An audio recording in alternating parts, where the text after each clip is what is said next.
What if you have holidays? Do you have to go through your entire calendar and choose the holidays and block them? Yes, you can do that.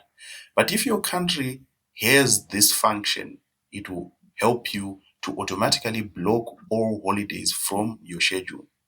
All you have to do is go to availability and advanced settings. Right now, I'd chosen United States, but you can choose any of these countries. By the time this video was made, only these countries were available. So we choose United Kingdom. Now, if we choose United Kingdom, it then brings out all the holidays that are there.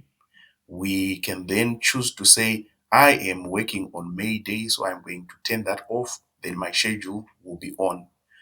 All these other holidays, automatically the system will ignore those days. No one will book with you at those times.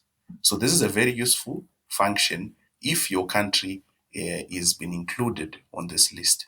So that's how you block holidays.